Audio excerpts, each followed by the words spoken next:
Bonjour, bonjour, bien-aimés dans le Seigneur. Bonjour, bonjour, vous êtes là, nous sommes là.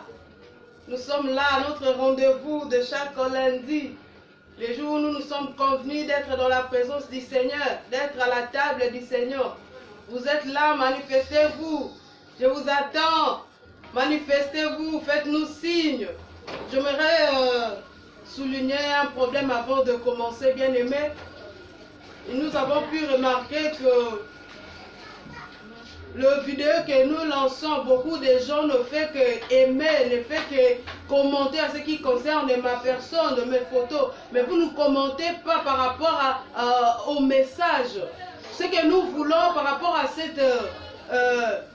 cette émission, nous voulons que ces messages puissent impacter vos vies. Nous voulons que ce message puisse vous atteindre et que ce message puisse vous transformer véritablement. Nous ne sommes pas là pour faire notre propre publicité. Nous ne sommes pas là pour parler de nous, mais nous sommes là pour parler de Jésus. Nous sommes là pour annoncer Jésus dans les réseaux sociaux afin de sanctifier ces réseaux.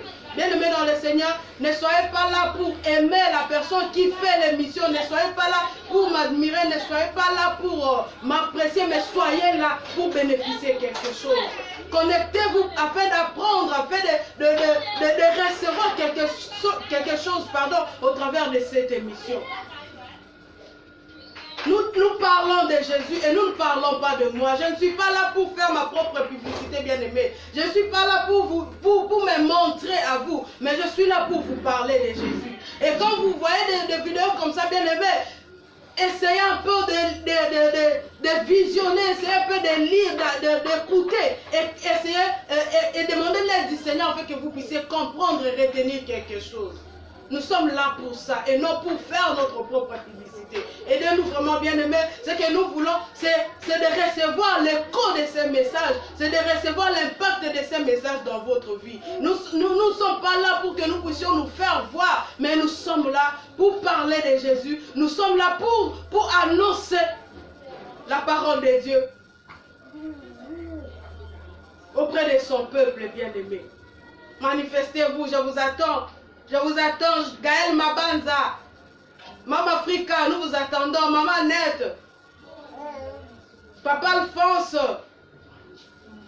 nous vous attendons, connectez-vous, bien-aimés, nous sommes là. Nous allons commencer maintenant notre message d'aujourd'hui. Le thème que nous allons partager aujourd'hui est intitulé « La nouvelle naissance ». Aujourd'hui, nous allons parler de la nouvelle naissance. Les émissions passées, nous avons parlé de qui est Jésus. Nous avons encore parlé de la loi ou le mystère de la repentance. Aujourd'hui, nous sommes maintenant sur le point où nous allons essayer de parler. Nous allons parler de la nouvelle naissance. Il y a beaucoup de gens qui se prétendent être nés de nouveau. Il y a beaucoup de gens qui se prétendent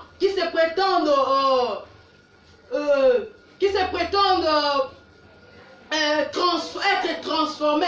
Mais en réalité, après cette émission, nous allons comprendre qui peut se prétendre être dit, qui peut se prétendre être né de nouveau, qui peut se prétendre dire je suis né de nouveau. Au travers de cette émission, bien-aimés, nous allons comprendre qui est-ce qui peut être, qui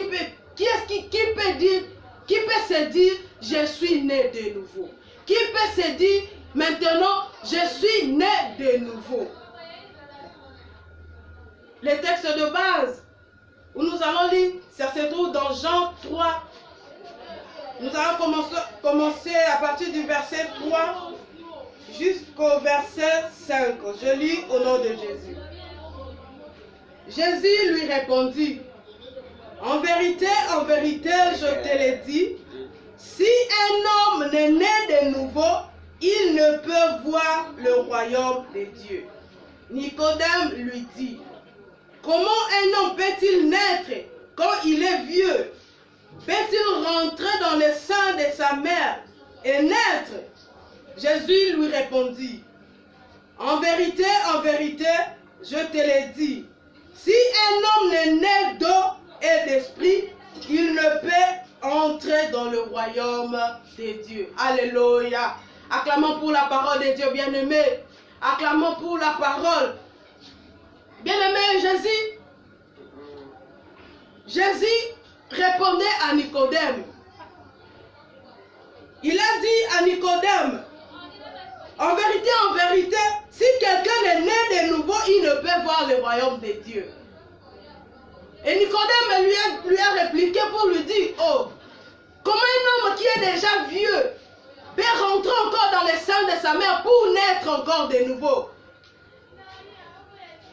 Et Jésus essayait d'expliquer, mais c'était toujours sous forme de parabole, bien aimé, que nous allons essayer d'expliquer tout au long de notre mission. Jésus a dit à Nicodème, si tu n'es pas d'eau et d'esprit, si une personne n'est pas de nouveau, si une personne n'est pas de nouveau, il ne va pas voir. Il ne peut pas voir le royaume des cieux. Et il a continué pour dire, si il n'est pas d'eau et d'esprit, il ne va pas entrer dans le royaume des cieux. Il s'agit de deux volets bien aimés. Le premier volet, Jésus parlait à Nicodème. Il lui a dit, si quelqu'un n'est pas de nouveau, il ne peut pas voir le royaume des cieux. Et pour continuer, il a dit, si la personne naît d'eau et d'esprit, cette personne-là aura la capacité d'entrer dans le royaume des cieux. Bien aimé, il y a beaucoup de gens qui se disaient, je suis né de nouveau parce que j'ai accepté Jésus comme Seigneur et Sauveur dans ma vie. Mais je vais vous dire d'emblée, bien aimé, pour ceux qui sont limités, ceux qui sont encore au stade où ils ont accepté Jésus dans leur vie et ils se limitent là, bien aimé, vous êtes dans une erreur totale. Vous êtes dans l'erreur totale, bien aimé. Accepter Jésus ne veut pas dire être transformé ou être né de nouveau. Accepter Jésus dans ta vie ne signifie pas être né de nouveau. Lorsque tu acceptes Jésus dans ta vie, bien aimé, c'est une étape dans le processus de la nouvelle naissance. Donc la nouvelle naissance, pour entrer dans le vif des choses, la nouvelle naissance, bien aimé, c'est un processus. La nouvelle naissance, c'est un processus dans lequel les chrétiens les chrétiens fournissent tout leur effort afin d'achever ce processus. Nous allons, si nous lisons dans le livre des 2 rois bien-aimés, 2 rois chapitre 5,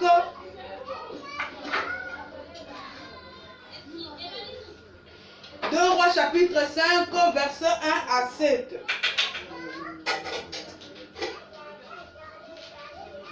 Deux Rois chapitre 5, verset 1 à 7. Je lis au nom de Jésus. Naaman, chef de l'armée du roi de Syrie, jouissait de la faveur de son maître et d'une grande considération, car c'était par lui que l'Éternel avait délivré les Syriens. Mais cet homme fort et vaillant était lépreux. Or, les Syriens étaient sortis par troupes et ils avaient emmené captive une petite fille du pays d'Israël, qui était au service de la femme de Naaman. Et elle dit à sa maîtresse, « Oh, si mon Seigneur était auprès du prophète qui est à Samarie, le prophète les guérirait de sa lèpre. » Naaman alla dire à son maître, « La jeune fille du pays d'Israël a parlé de telle ou telle manière. » Et le roi de Syrie dit, « Va, rends-toi à Samarie, et j'enverrai une lettre au roi d'Israël. » Il partit, prenant avec lui 10 talents d'argent, 6000 cycles d'or et 10 vêtements de rechange. Il porta au roi d'Israël la lettre où il était dit, « Maintenant, quand cette lettre te sera parvenue, tu sauras que je t'envoie Naaman, mon serviteur, afin que tu le guérisses de sa lèpre. » Nous allons continuer. Après avoir lu la lettre, le roi d'Israël déchira ses vêtements et dit, « Suis-je un Dieu pour faire mourir et pour faire vivre, qu'il s'adresse à moi afin que je guérisse un homme de sa lèpre? Sachez donc et comprenez qu'il cherche une occasion de dispute avec moi. Lorsqu'Élie, l'homme de Dieu, apprit que le roi d'Israël avait déchiré ses vêtements, il envoya dire au roi, « Pourquoi as-tu déchiré tes vêtements?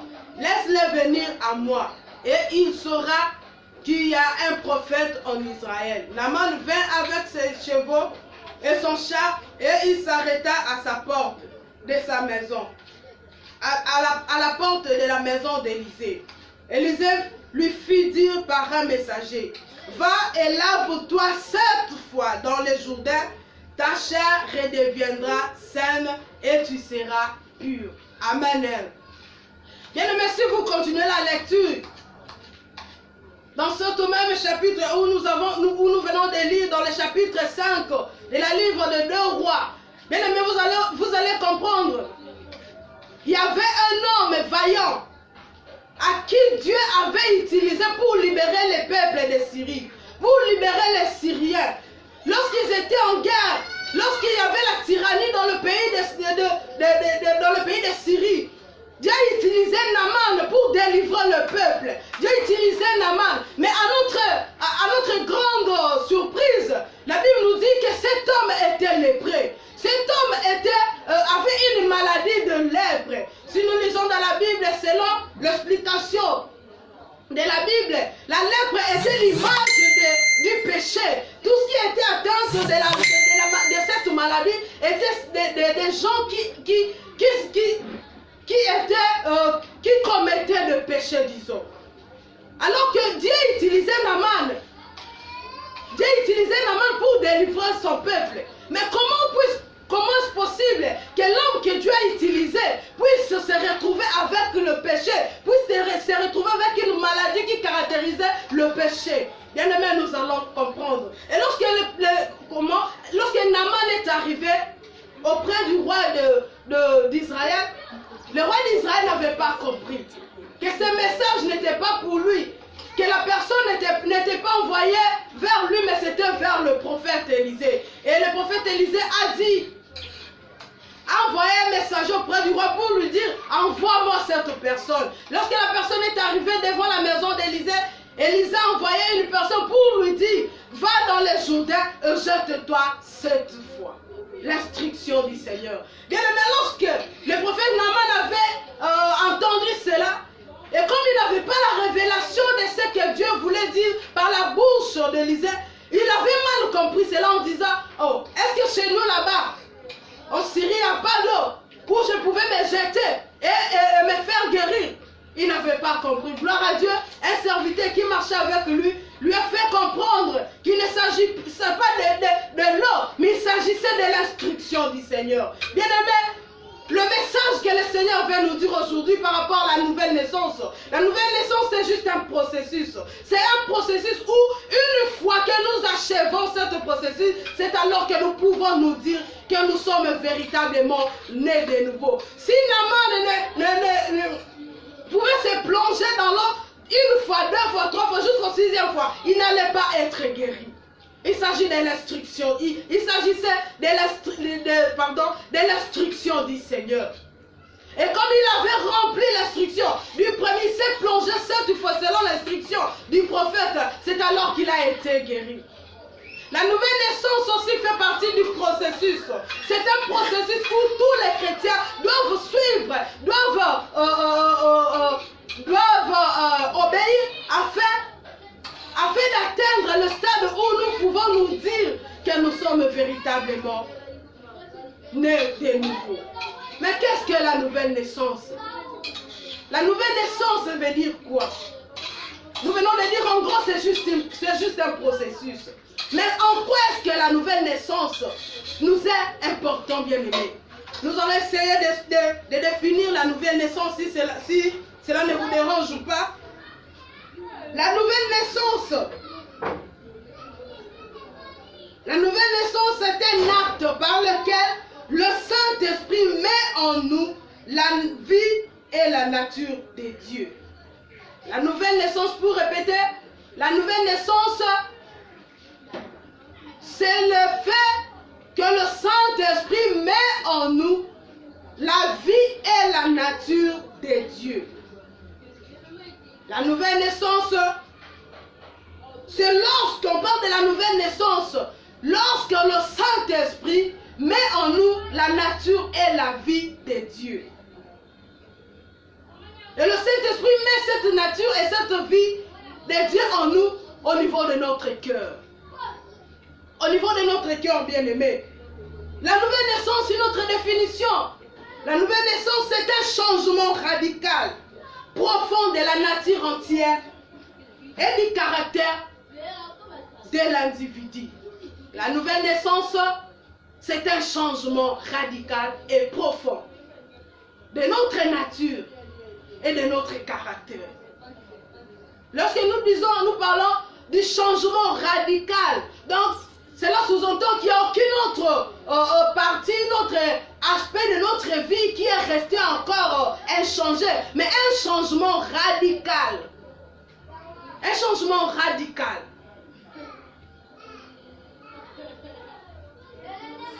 Une autre définition, bien aimé, de la nouvelle naissance, c'est une régénération. C'est la nouvelle naissance, en termes clairs, c'est la régénération. C'est la régénération.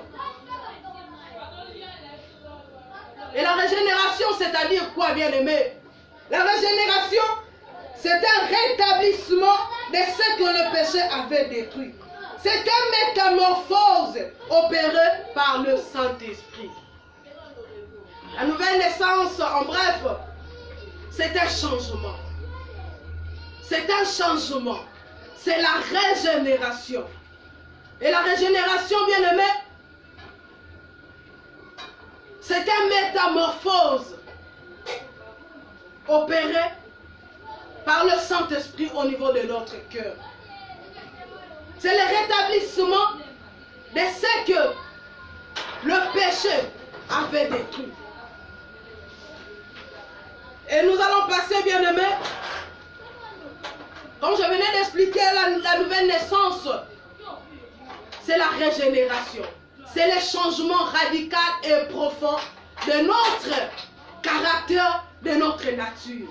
Voilà pourquoi j'avais dit, selon la première définition, c'est le fait que le Saint-Esprit met la nature de Dieu et la vie de Dieu au niveau de notre cœur. Et maintenant, comme nous avons compris, bien-aimés, comme nous avons compris, c'est que c'est la nouvelle naissance qui est un changement profond et radical de notre nature et de notre caractère. Nous allons passer maintenant aux étapes. Les étapes de la nouvelle naissance. Une personne peut se prétendre être née de nouveau lorsqu'il remplit ces 3 étapes de la nouvelle naissance, qui est un processus, pardon.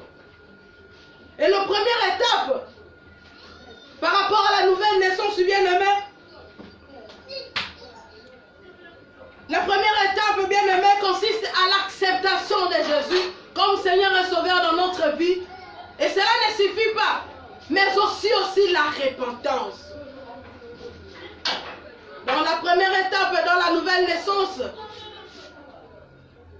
la première étape, c'est l'acceptation de Jésus et la repentance. Pourquoi, bien-aimé, l'autre fois, lorsque j'avais parlé de Jésus et de la repentance, bien-aimé, j'avais essayé d'expliquer que notre marche avec le Seigneur commence par l'étape de l'acceptation de Jésus. Quiconque est dans l'église, quiconque se dit chrétien, mais qui n'a pas reçu Jésus-Christ dans sa vie, bien-aimé, ne te dis pas être chrétien. Parce que un chrétien, c'est quelqu'un qui a reçu Jésus-Christ dans sa vie et tant que Seigneur est sauveur personnel. Un chrétien, c'est quelqu'un qui a reçu Jésus comme Seigneur et sauveur personnel. Dans l'acceptation de Jésus, c'est la première étape, bien-aimé, dans notre marche avec le Seigneur. Et c'est la première étape, bien-aimé, par rapport à la nouvelle naissance. C'est la première étape où nous devons remplir afin de continuer notre marche avec le Seigneur. Et lorsque nous acceptons Jésus comme Seigneur et Sauveur, nous devons aussi nous repentir. Parce que l'acceptation marche de pair avec la repentance. Dès lors, on nous parle de Jésus. Jésus dans notre vie, et nous l'avons cru, et nous avons accepté Jésus, cela ne suffit pas, bien-aimés. Il nous faut aussi nous repentir. Nous allons voir, bien-aimés, les conséquences ou les dangers qui nous guettent lorsque nous ne voulons pas nous repentir. On peut bel et bien devenir chrétien ou enfant de Dieu parce qu'on a accepté Jésus ou on a crié en Jésus. Mais si on ne se répand pas de nos fautes et de nos péchés antérieurs, bien-aimés, nous allons voir qu'il y a des dangers que nous courons. Lorsque nous ne voulons pas nous repentir, bien-aimés, cela sous-entend que nous ne voulons pas chasser Satan dans notre vie afin de laisser place à Jésus. Cela sous-entend que nous ne voulons pas que notre cœur appartienne à Jésus. Nous ne voulons pas donner notre cœur à Jésus. Nous ne voulons pas chasser Satan dans notre vie, mais nous voulons demeurer dans le péché. Dans le premier étape ou processus, dans la nouvelle naissance, bien-aimé, consiste à l'acceptation de Jésus et à la repentance. Lorsque nous lisons Jean 3, versets 3 à 5, nous constatons qu'il y a plusieurs étapes dans la nouvelle naissance. Donc il est important de cerner afin de situer dans ta marche, afin de te situer dans ta marche avec le Seigneur. Dans le verset 3, bien-aimé, Jésus disait à Nicodème, si un homme n'est né de nouveau, il ne peut voir le royaume de Dieu. Qu'est-ce que Jésus voulait dire, bien-aimé? Si un homme n'est né de nouveau, il ne peut voir le royaume de Dieu. Il y a une différence, bien-aimé, entre voir et entrer. Si quelqu'un n'est né pas de nouveau, il ne peut pas voir le royaume de Dieu. Mais qu'est-ce que c'est le royaume de Dieu? Bien-aimés, beaucoup se disent connaître la parole de Dieu. Mais il n'y a que le Saint-Esprit qui nous aide à bien discerner cette parole. Il n'y a que le Saint-Esprit qui nous aide, qui nous révèle le vrai message derrière chaque parole écrite dans la Bible de Dieu. Qu'est-ce que c'est le royaume de Dieu? Le royaume de Dieu, bien-aimé, n'est rien d'autre que la manifestation du pouvoir ou de la puissance de Dieu dans notre vie. Le royaume de Dieu n'est pas synonyme du paradis. Le royaume de Dieu n'est pas synonyme, je ne sais pas. Le royaume de Dieu, bien-aimé, n'est pas synonyme du paradis. Lorsque nous disons voir le royaume de Dieu, bien-aimé,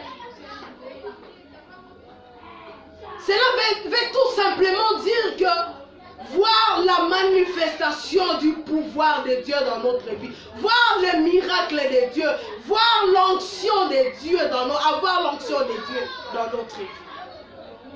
Et lorsque Jésus disait à Nicodème, celui qui n'est né pas de nouveau ne peut pas voir le royaume de Dieu. Donc celui qui n'est né pas de nouveau ne peut pas, bien-aimé, ne peut pas voir la manifestation du pouvoir de Dieu.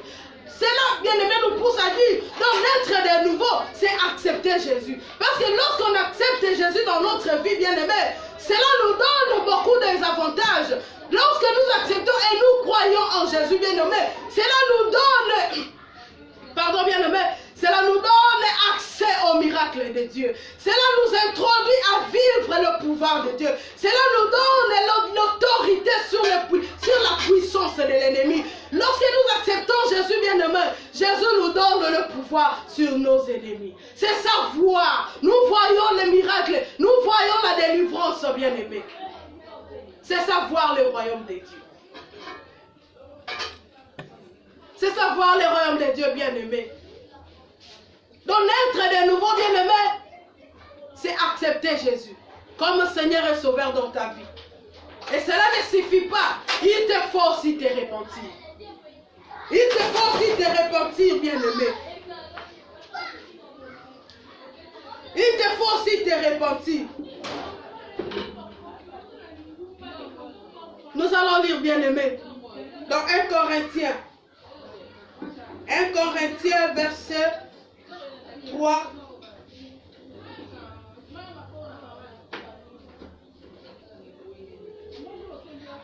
1 Corinthiens, verset 3, pardon, chapitre 3. 1 Corinthiens, chapitre 3, verset 1 à 3. Pour moi, frère, ce n'est pas comme à des hommes spirituels que je puis vous parler, mais comme à des hommes charnels, comme à des enfants en Christ. Je vous ai donné du lait, non de la nourriture solide, car vous ne pouvez pas la supporter.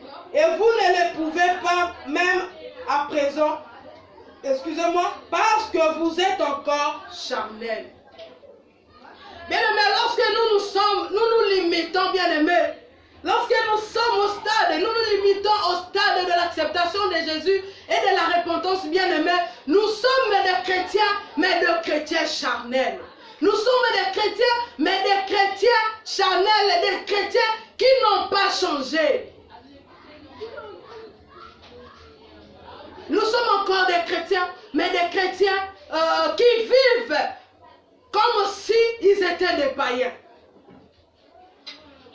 Et l'apôtre Paul vient de nous dire dans le livre des Corinthiens, dans 1 Corinthiens 3, verset 7, il vous parle comme, pas comme des hommes spirituels, mais comme des hommes charnels. Parce que vous ne pouvez pas supporter ce genre de nourriture. Parce que vous ne pouvez pas, au stade de l'acceptation de Jésus bien-aimé, vous ne pouvez pas comprendre les choses de Dieu. Vous ne pouvez pas comprendre les langages de Dieu.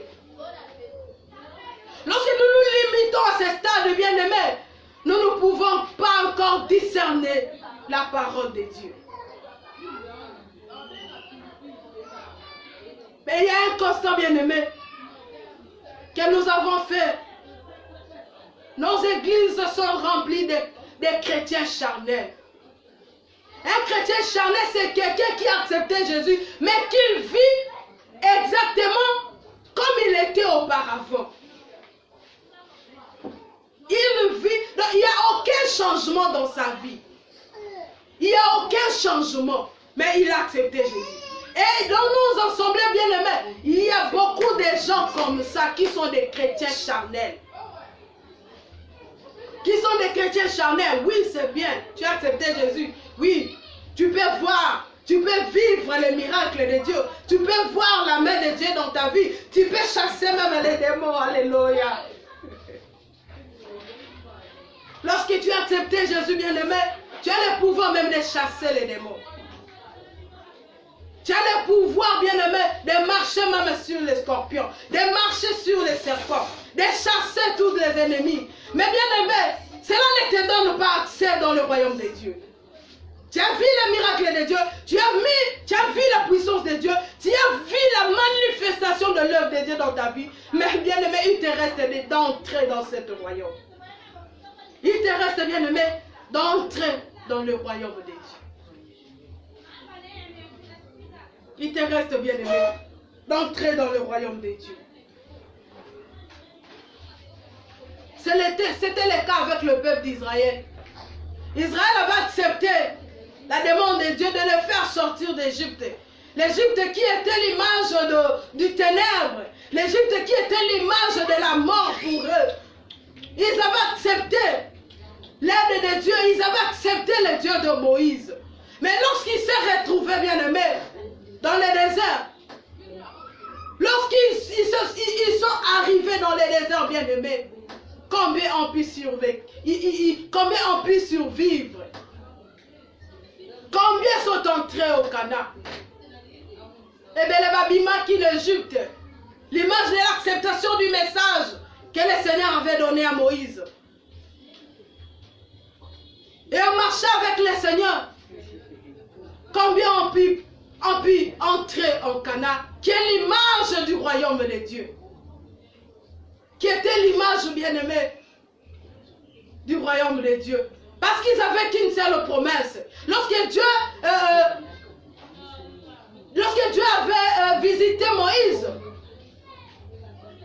il lui avait dit, fais sortir, je te donne le pouvoir de faire sortir mon peuple de l'Égypte et de les amener au pays où coule le lait et le miel. Bien aimé, le Canaan était l'image du royaume. La promesse que Dieu avait faite à Moïse, la promesse qu'ils attendaient, c'était le Canaan. La promesse qu'ils avaient des dieux bien-aimés, c'était les Cana, qui est l'image du royaume de Dieu. Ils avaient vu les manifestations de la puissance de Dieu. Ils buvaient, ils mangeaient. Ils étaient conduits même avec le Saint-Esprit. Ils étaient conduits par Jésus, par les nuées qui n'étaient rien d'autre que Jésus. Ils étaient conduits par Jésus bien-aimé. Comme nous aujourd'hui, nous sommes à l'église. Nous sommes conduits par Dieu. Mais combien va entrer dans le royaume de Dieu? Il y a de ceux-là qui se disent, moi comme j'ai accepté Jésus, comme j'ai accepté Jésus dans ma vie, le royaume de Dieu est garanti. Bien-aimé, c'est une erreur. Tu es dans l'ignorance. Accepter Jésus ne te donne droit qu'à la manifestation du pouvoir de Dieu, au miracle de Dieu, à la main de Dieu. Mais cela ne te donne pas droit d'entrer au royaume de Dieu. Cela ne te donne pas droit, bien-aimé. Cela ne te donne pas droit d'entrer au royaume de Dieu. Quand tu acceptes Jésus, tu as droit à la visitation divine, tu as droit au miracle, tu as droit même à la puissance de Dieu qui chasse les démons. Mais tu n'as pas encore droit d'entrer au royaume de Dieu, bien-aimé. Tu n'as pas encore droit. Tu n'as pas ces droits-là.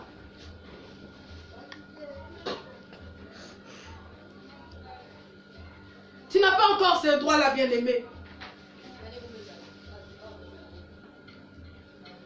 Pierre avait accepté Jésus, bien-aimé. Pierre qui était auprès de Jésus. Pierre avait accepté Jésus lorsque Jésus passait. Il les a trouvés en train de pêcher. Et Jésus leur a dit, jette les filets. Ils ont recueilli beaucoup de poissons. Pierre s'est approché de Jésus. Et il a dit, oh, éloigne-toi de moi, Seigneur. Éloigne-toi de moi, Maître. Parce que je suis pécheur. C'était l'image de la repentance. Et Jésus lui a dit, suis-moi. C'est l'acceptation. Lorsque Pierre a accepté, Pierre et ses frères avaient accepté de suivre Jésus, c'était l'image de l'acceptation de Jésus dans leur vie. Ils ont commencé à marcher avec le Seigneur. Ils ont commencé, bien-aimés, à vivre les miracles de Dieu. Lorsque même Jésus faisait des miracles, ils étaient avec eux. Il était avec eux, bien-aimés. Il était avec les disciples. Il voyait tout. Il vivait même la manifestation du miracle de Dieu. Il vivait la manifestation de la puissance de Dieu. Il voyait même, et eux-mêmes aussi, bien-aimés. Et même aussi les disciples. Lorsque Jésus les avait envoyés, ils étaient au nombre de 60. Jésus les a envoyés prêcher et faire des miracles en son nom. Ils sont partis et ils ont fait des miracles, des grands miracles. Ils ont délivré des gens. À leur retour, ils sont venus faire les rapports à leur maître. Ils ont dit, maître, nous sommes contents parce que les esprits nous ont obéi. Nous sommes contents parce que nous avons chassé les démons. Mais à notre grande surprise, bien-aimés, Jésus les a découragés pour leur dire, ne vous réjouissez pas encore parce que les esprits vous ont obéi, mais soyez plutôt dans la joie lorsque votre nom sera écrit dans le livre de la vie. Alléluia. J'aime la parole de Dieu. Nalingali lo banzambe bien-aimé. Ba disciple balobi, maître, tokei to sali bikambo na kombo na yo. To délivrer batu na kombo na yo. Pe milimo eto sibiso ebimi. Mais yo so bina bango bo sepelana noté. Bo sepelana noté bien-aimé. Parce que miracle ana bo sali. Et l'on bien leur côté par rapport à ce que j'attends de vous. Parce que miracle on va opérer. Milimo est aussi bien, oui, parce que vous avez le pouvoir et la puissance de Dieu avec vous. Comme vous m'avez accepté dans votre vie. Mais cela ne suffit pas. Mais il vous faut aussi faire un effort afin que votre nom soit écrit dans le livre des vies. Il vous faut bien aimer. Quand c'est la terre bien aimé, ceux qui miliment les autos, ça y est. On sali bikamo, on bikisi ba malade, on délivre ba captif, on libère ba tout bien aimé, on libère ba captif. Ne te réjouis pas encore.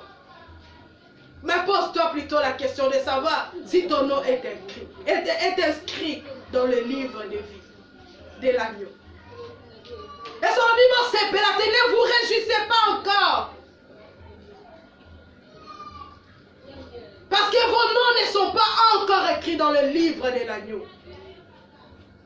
Il y a tant de serviteurs qui opèrent des miracles dans les églises. Ils ont accepté Jésus, ils ont droit au miracle. Ils ont droit d'opérer des miracles, bien-aimés. Ils ont droit.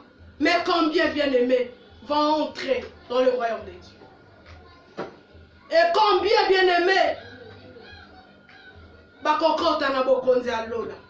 combien?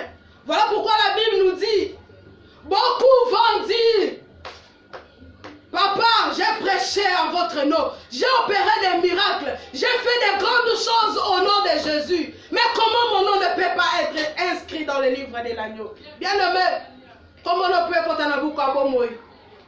Et Seigneur, il y a un Yesu na Bomoï na yo. Et Seigneur, il y a ton être de nouveau, bien-aimé. Mais il te faut, bien-aimé, naître d'eau et d'esprit. Alléluia, qui a compris la parole de Dieu. Acclamons pour le Seigneur. Bien-aimé, naître de nouveau commence par l'acceptation. Accepter Jésus, c'est le début. C'est le fait de naître. Mais cela ne suffit pas. Parce que pour rentrer maintenant dans le royaume, il nous faut naître d'eau et d'esprit. Qu'est-ce que cela veut dire? J'avais expliqué au début. J'avais expliqué, bien, mais nous allons d'abord lire. Nous allons lire dans Luc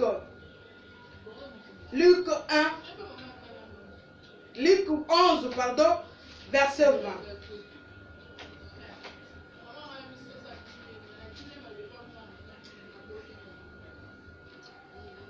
Nous allons lire dans Luc 11, verset 20.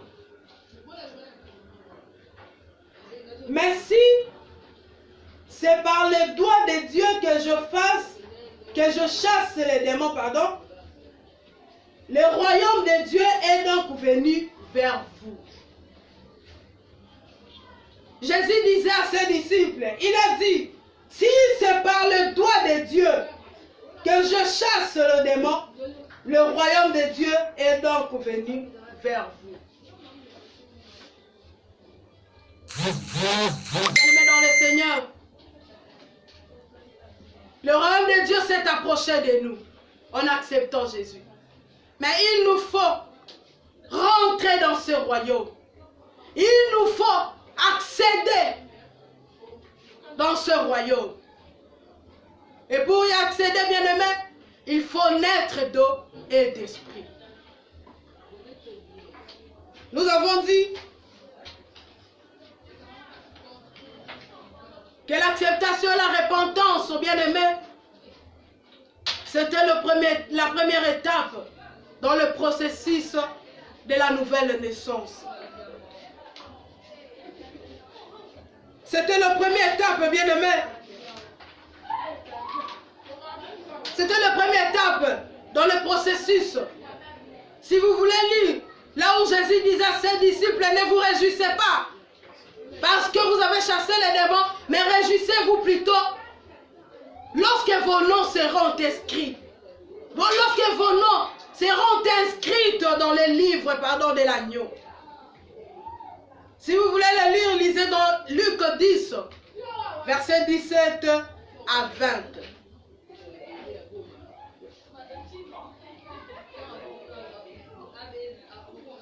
Bien aimé, c'est limité à ce stade. Si nous nous limitons au stade où nous acceptons Jésus et nous voyons le miracle de Dieu s'opérer dans nos vies et nous voyons la manifestation de la puissance de Dieu dans notre vie, bien aimé, à ce stade-là, bien aimé, nous n'avons pas encore droit au royaume de Dieu. C'est limité à la vision du royaume de Dieu, c'est être au stade élémentaire. C'est limité au stade de l'acceptation de Jésus. C'est limité au stade élémentaire. Car c'est similaire, bien-aimé. Cela est similaire à Lazare. Lazare qui était sorti du tombeau. Lazare dont Jésus avait ressuscité du tombeau. Mais il est sorti délié. Il est sorti lié, pardon. Lorsque Jésus avait crié, Lazare sort du tombeau. C'était le souffle de vie qu'il avait soufflé à Lazare. Et l'esprit de Lazare était rentré en lui. La vie était rentrée en lui. Mais à notre grande surprise, pardon, Lazare est sorti lié. Et Jésus ne s'est pas contenté seulement de faire sortir Lazare du tombeau. Mais il a dit, déliez-les. Déliez-les, bien-aimés. C'est l'image de la régénération. Aidez-les à être régénérés. Aidez-les à changer. Lazare a mis un tombeau, bien-aimé, assez oui, mais à qui lié. Si nous comparons la résurrection de Lazare à celle de Jésus, Jésus était sorti libre, il n'était pas lié. Jésus était sorti, était ressuscité du tombeau avec une nouvelle robe. Mais Lazare était sorti bien-aimé lié. Jésus était libre, il n'était pas lié.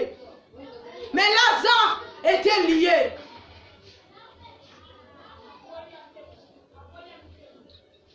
D'où il lui faut naître d'eau et d'esprit.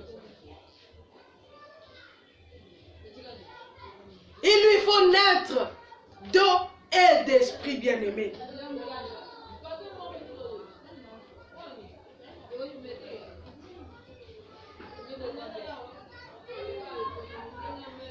Maintenant, nous allons voir les dangers qui nous guettent.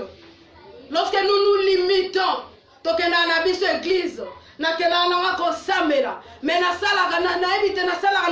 église, oui, c'est bien. Maintenant,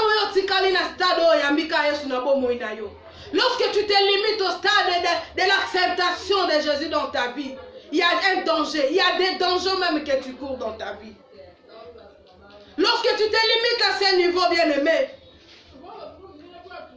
tu es encore au stade où on t'appelle, les gens vont t'appeler chrétien charnel. Parce que tu n'es pas changé. Tu es toujours le même. D'après la définition de la nouvelle naissance, nous avons dit la nouvelle naissance, c'est un changement radical et profond. Mais lorsque nous nous limitons au stade de l'acceptation de Jésus, bien aimé, nous sommes encore des chrétiens charnels. Et beaucoup sont des chrétiens charnels dans nos églises. Ils sont beaucoup. Et notre danger que nous courons, bien aimé, nous sommes encore des bébés spirituels. Dieu ne peut pas nous donner des nourritures solides parce que nous ne sommes pas en mesure de les supporter. Je vais donner un exemple. Un bébé qui vient de naître, on ne peut pas lui donner directement le foufou. On ne peut pas lui donner directement la chikwang. Il lui faut commencer par le lait.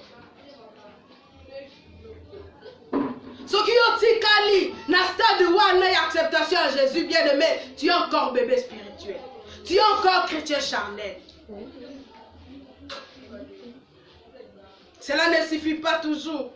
Ce qui est Kali, si tu restes encore à ce niveau, à cette étape de l'acceptation, bien aimé, ta compréhension de la parole de Dieu sera lente. Tu ne vas pas comprendre les choses de Dieu. Tu ne vas pas comprendre le langage de Dieu. Et ces gens comme ça, bien aimés, sont des experts. Sont des gens qui font de... Comment? Qui font de... Comment je peux dire? Ces gens comme ça, ils abattent baluka comme ça là-bas.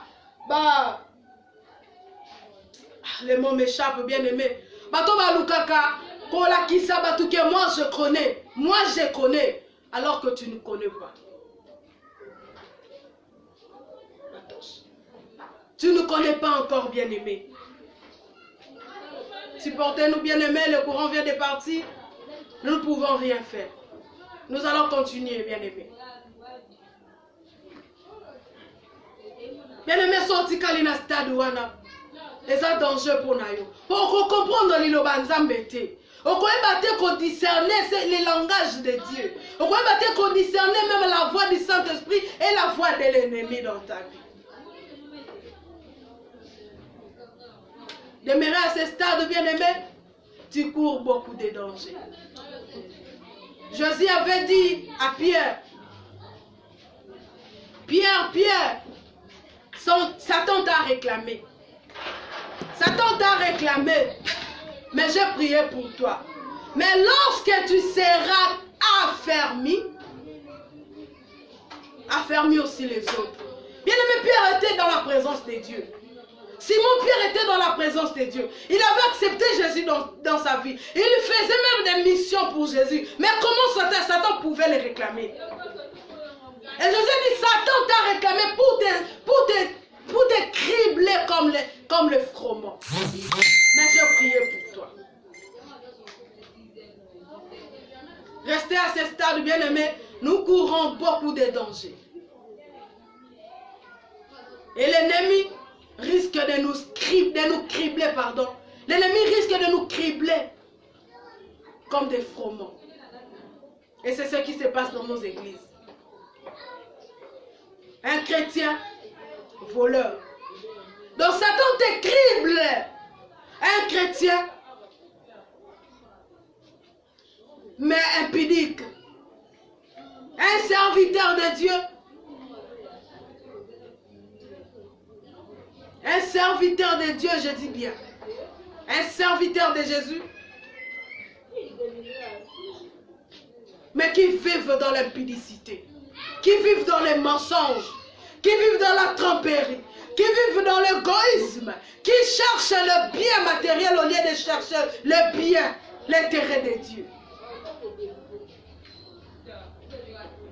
Tout ça, ce sont des choses, ce sont des manifestations de l'œuvre de Satan dans notre vie. Bien que nous avons accepté Jésus. Bien que nous avons accepté Jésus. Mais l'ennemi nous utilise toujours. Et nous sommes contents, nous sommes contentes de rester à ce stade. Bien-aimé, si tu restes à ce stade, bien-aimé, tu n'auras pas droit au royaume de Dieu. Oui, Dieu peut te bénir, bien-aimé, mais eux,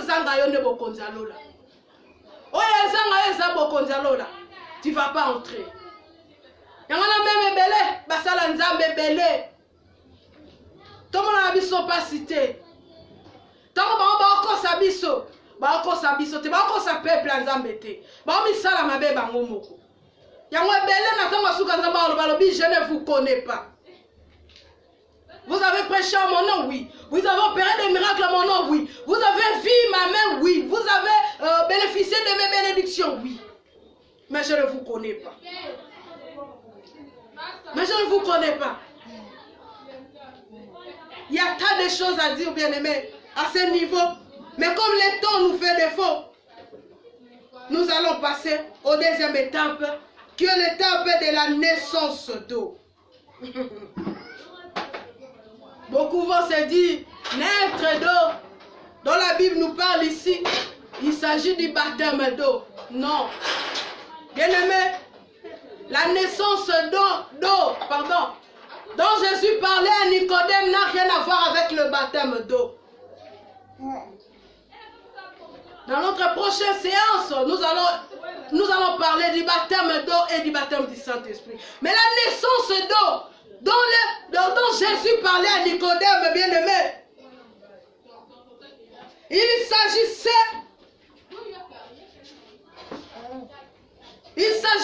du baptême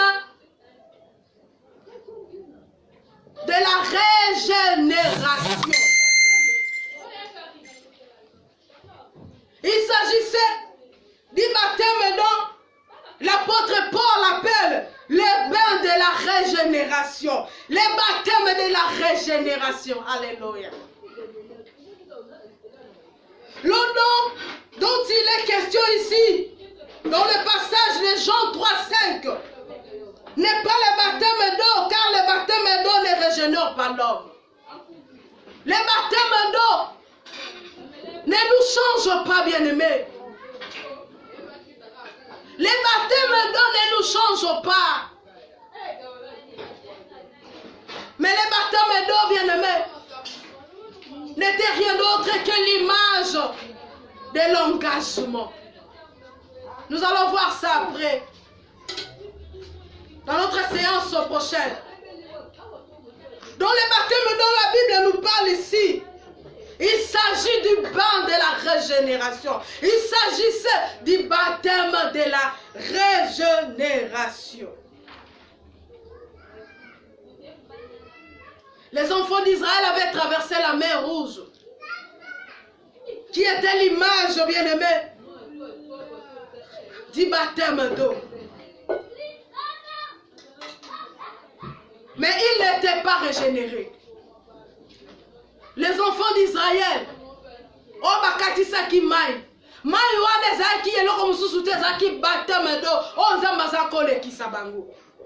c'était l'image du baptême d'eau, qui n'est rien d'autre que l'engagement vers le Seigneur. Mais la naissance d'eau dont la Bible nous parle aujourd'hui, il s'agit du bain de régénération. Il s'agit, bien-aimé, de la connaissance de la parole de Dieu. Alléluia. J'aime la parole de Dieu. Dans la deuxième étape, dans la nouvelle naissance, bien-aimé, c'est la naissance d'eau. La naissance d'eau, c'est la connaissance et la mise en pratique de la parole de Dieu. C'est ce que nous appelons les baptêmes de régénération. De la régénération, pardon.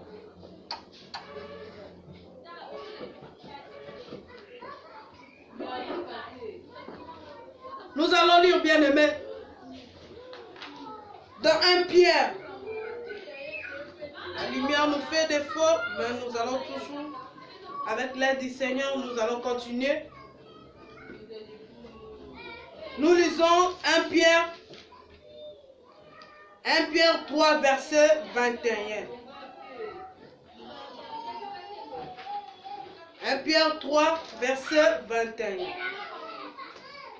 Cette eau était une figure du baptême, qui n'est pas la purification des souillures du corps, mais l'engagement d'une bonne conscience envers Dieu, et qui maintenant vous sauve, vous aussi, par la résurrection de Jésus-Christ. Alléluia. Bien-aimé, le baptême dont le peuple d'Israël avait reçu n'était rien d'autre que l'engagement d'une bonne conscience, l'engagement vers le Seigneur. Mais ce baptême ne purifie pas, ce baptême ne sanctifie pas. Il n'y a que la parole de Dieu qui nous purifie. Il n'y a que la parole de Dieu qui nous sanctifie. Donc la naissance d'eau, c'est la parole de Dieu. C'est la connaissance de la parole de Dieu. Lorsque nous acceptons Jésus dans notre vie, nous devons aussi nous disposer à recevoir la parole ou à recevoir la connaissance de Dieu. C'est la deuxième étape dans la nouvelle naissance. Donc, ce qu'on aime bien, c'est que nous bien aimé, il y a moins de quitter. Et Seigneur, nous bien aimé, qu'on soit connaissance, qu'on y ait banzambe, qu'on soit enseignement. Dans l'église de Belé, on a affermissement. La catholique, on a toujours un malongi. Bien aimé dans le Seigneur. Il te faut être affermi. Voilà pourquoi Jésus disait à Pierre, Pierre, Satan t'a réclamé pour te cribler comme les froment. Mais j'ai prié pour toi. Mais lorsque tu seras enfermé, lorsque tu seras enseigné, alléluia, j'aime la parole de Dieu. Lorsque tu auras la connaissance de Dieu, affermis aussi les autres. Lorsque tu seras affermi, affermis les autres. Lorsque tu vas changer, lorsqu'il y aura un changement radical dans ta vie, qui ne vient d'autre que de la parole de Dieu, fais-le aussi aux autres. Affermis aussi les autres. C'est ce que je fais, bien-aimé. C'est ce que nous sommes en train de faire. Nous vous affermissons, bien-aimé. Ne te réjouis pas au stade où tu étais. Ne te réjouis pas d'être au stade de l'acceptation de Jésus. Là, tu es encore un chrétien charnel. Mais réjouis-toi plutôt lorsque tu auras la connaissance de Dieu. Réjouis-toi plutôt lorsque tu seras affermi. Bien-aimé dans le Seigneur,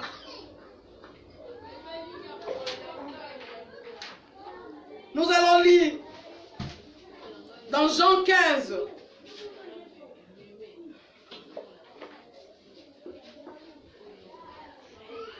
Jean 15 au verset 3. Jean 15 verset 3, je lis au nom de Jésus-Christ. Déjà vous êtes purs à cause de la parole que je vous ai annoncée. Je recommence. Déjà vous êtes purs à cause de la parole que je vous ai annoncée. Continuons la lecture, bien-aimés. La Bible nous dit ici, nous sommes déjà purs. Parce que nous avons reçu la connaissance de la parole de Dieu. Parce que nous connaissons la parole de Dieu. Donc la connaissance de la parole de Dieu nous rend purs. La parole de Dieu nous purifie. La parole de Dieu nous sanctifie.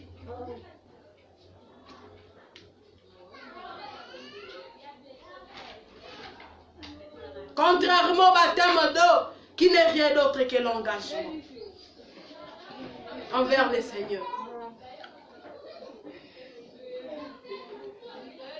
Donc la deuxième étape dans le processus de la nouvelle naissance bien-aimée, c'est de nous laisser purifier, c'est de nous laisser sanctifier par la parole de Dieu. C'est d'avoir la connaissance de Dieu et que cette parole puisse nous sanctifier et que cette parole puisse nous purifier véritablement.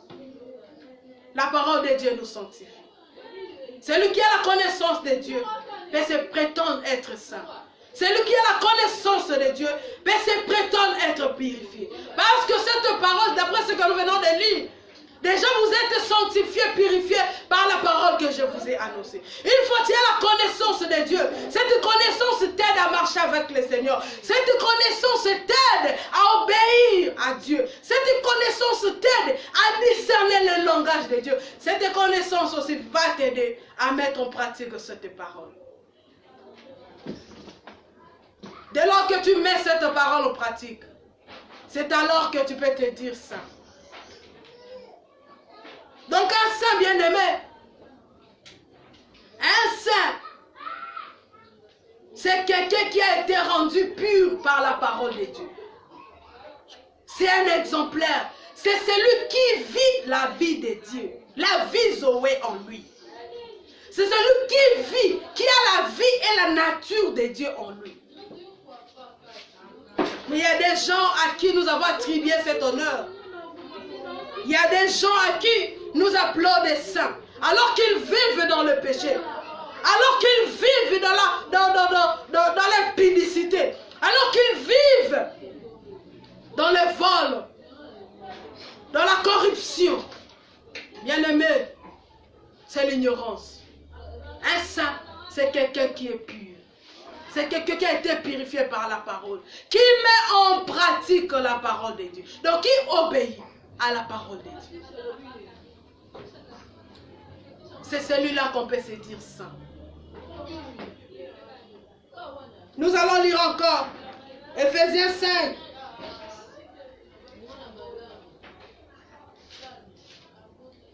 Ephésiens 5 au verset 25 à 26. Ephésiens 5, verset 25 à 26, je lis au nom de Jésus. Marie, aimez vos femmes comme Christ a aimé l'Église et s'est livré lui-même pour elle, afin de la sanctifier par la parole, après l'avoir purifiée par les baptêmes d'eau, afin de les faire paraître devant lui cette église glorieuse, sans tache, ni ride, ni rien de semblable, mais sainte et irrépréhensible. Bien aimé, la Bible nous dit dans le verset 27, dans le verset 26 plutôt, afin de les sanctifier par la parole, après l'avoir purifié par les baptêmes d'eau. Bien aimé, la parole nous sanctifie. La parole de Dieu nous rend saints. Si tu as la connaissance de la parole de Dieu et tu vis d'après cette parole, c'est alors que tu peux te dire saint. Tomi benga abasan tout est au saint kingani. Au saint kingani. Bien aimé. Comment biso tu attribué? Est-ce qu'il mérite? Est-ce qu'il mérite? S'il mérite, c'est bien, bravo. Bravo, s'il mérite. Nous devons faire attention. Il faut faire attention. Il faut connaître ma caractéristique, les conditions pour être appelé saint.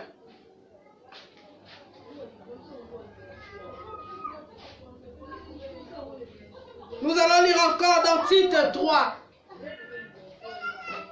Il y a beaucoup de choses à dire.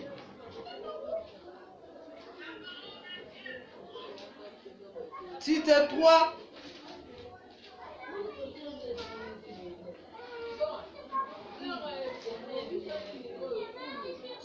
Tite 3, verset 5. Je lis au nom de Jésus. Il nous a sauvés, non à cause des œuvres de justice que nous aurions faites, mais selon sa miséricorde, par les baptêmes de la régénération et le renouvellement du Saint-Esprit. Alléluia. Nous sommes sauvés. Nous sommes sauvés, bien-aimés. Non à cause de nos œuvres, mais selon la miséricorde de Dieu. Par le baptême de la régénération.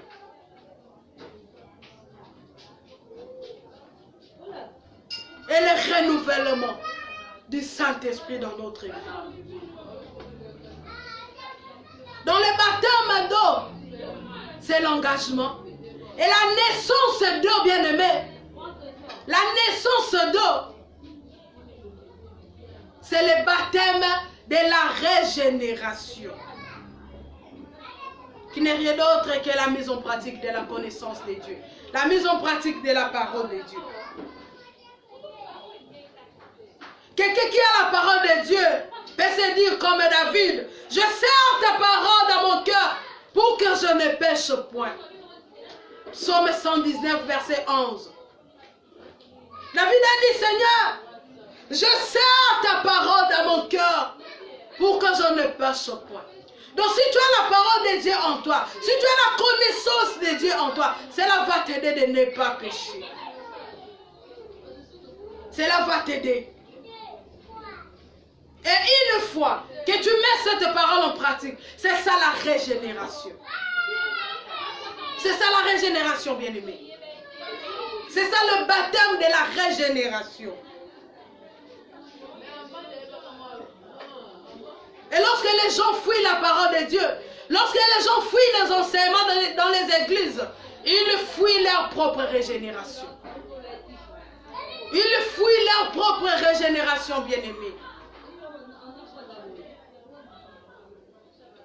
Le temps nous fait défaut, nous passons maintenant aux troisième étape de la nouvelle naissance, qui est la naissance d'esprit. La naissance d'esprit. Nous venons de lire le livre de Tite.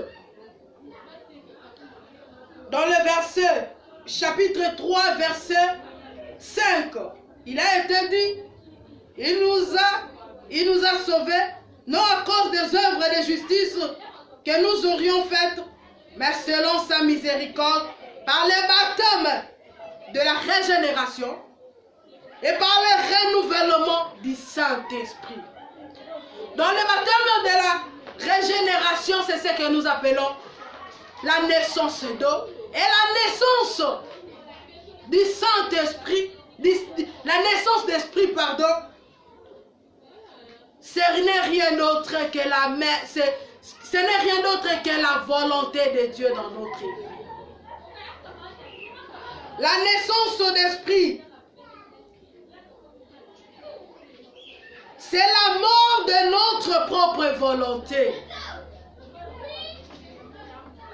C'est la mort de notre propre volonté. Dans la naissance d'esprit, ici, dont la Bible nous parle, c'est le fait de laisser mourir notre volonté afin de faire prévaloir la volonté de Dieu. Afin de faire la volonté de Dieu.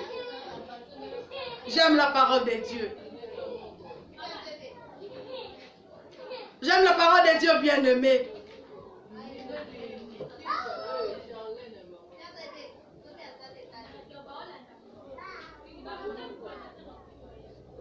Et la connaissance de la parole de Dieu, c'est le début de la sagesse. C'est le début de la sagesse, bien-aimé. La naissance d'eau, nous avons dit, ce n'est rien d'autre que le bain de la régénération. Qui veut dire la connaissance de la parole de Dieu. Et la mise en pratique de cette parole. Maintenant, la naissance d'esprit, c'est tout simplement, bien-aimé, étouffer ou faire mourir notre volonté pour faire la volonté de Dieu. Combien font la volonté de Dieu dans notre vie, dans leur vie, pardon. Combien font la volonté de Dieu dans leur vie? Quelle est la volonté de Dieu dans ta vie, bien-aimé? Il y a de ceux qui ne savent même pas la volonté de Dieu dans sa vie. La volonté de Dieu pour Jésus était qu'il aille à la croix. Jésus a même prié 3 fois son Père. Père, si tu parles, lève cette coupe. Mais il terminait par est-ce la volonté n'angaïté? Que ça ne soit pas ma volonté, mais toutefois que ta volonté soit faite. Est-ce la volonté n'angaïté, mais ça n'est volonté naïo. Devant la mort, Jésus a prié son Père.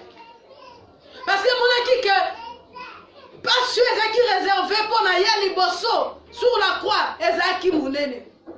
Mais en priant, en demandant à son Père, à ce qu'il peut qu'à volonté ne s'arrêter. Alors, ceux qui ont la volonté, l'ont la coupeau. Mais comme la volonté de son Père n'était pas, comme la volonté de son Père était qu'il aille à la croix, cette volonté a été accomplie. Cette volonté a été accomplie, bien-aimé. Il a obéi à son Père jusqu'à la mort. Et de quelle mort, bien-aimé? La mort à la croix. Donc, naître d'esprit, bien-aimé, dans la Bible, nous parle dans Jean 3, verset 5. C'est tout simplement dit, mourir afin de faire la volonté de Dieu. Faire mourir nos désirs, faire mourir nos sentiments, faire mourir nos envies afin de faire la volonté de Dieu. Yeso aboma ki ezaki posa na ye. Aboma ki ezaki ba sentiment na ye. Ayoki asali posa ya Nzambe. Asali volonté ya Nzambe. Batu boni bien-aimé, même en concernant le mariage. Combien suivent la volonté de Dieu? Combien implorent la volonté de Dieu? Combien demandent même à Dieu sa volonté par rapport au choix des conjoints? Il y a même les hommes de Dieu. Sentiment. Voilà pourquoi il y a tant de divorces dans la vie. Voilà pourquoi il y a tant de divorces, il y a tant de problèmes dans la vie des couples. Parce que nous ne voulons pas faire la volonté de Dieu.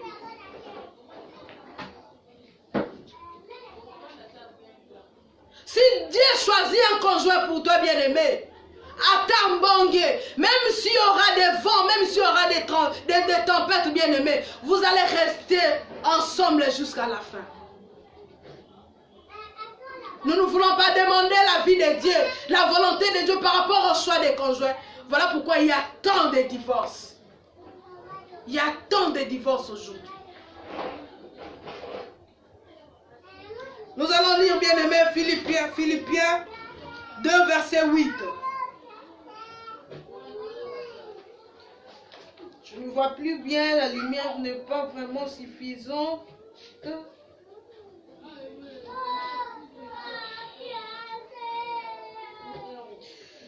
Oh là là, je ne vois plus bien.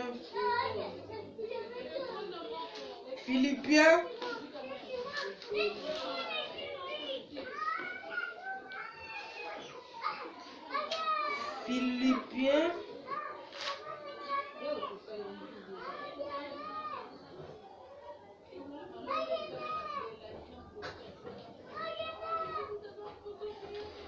Philippiens, bien-aimé.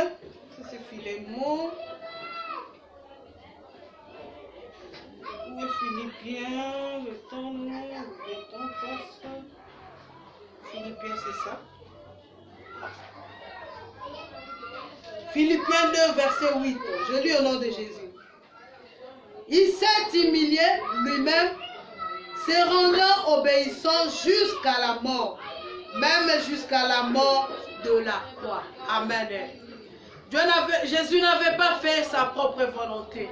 En mourant sur la croix, il avait fait la volonté de son Père. Il est notre modèle. Jésus est notre modèle bien-aimé. Faisons la volonté de Dieu. Demandons la volonté de Dieu chaque fois dans notre vie. Faisons mourir nos propres volontés. Et pratiquons ou demandons la volonté de Dieu dans notre vie. Faisons la volonté de Dieu dans notre vie. Nous sommes à la fin, bien-aimés, pour conclure. Pour se prétendre être né de nouveau, bien-aimés, il nous faut accomplir 3 choses, 3 étapes. Il nous faut remplir toutes ces 3 étapes, bien-aimés. Accepter Jésus et se repentir. La deuxième étape, bien-aimés, c'est naître d'eau, qui n'est rien d'autre que la connaissance de la parole de Dieu et sa mise en pratique.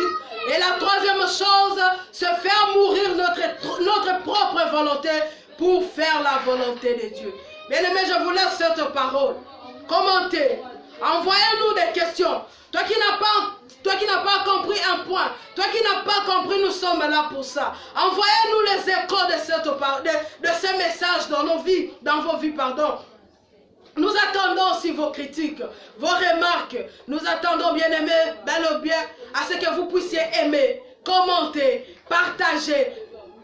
C'est ainsi que nous allons contribuer à l'œuvre du Seigneur. Que le Seigneur vous bénisse.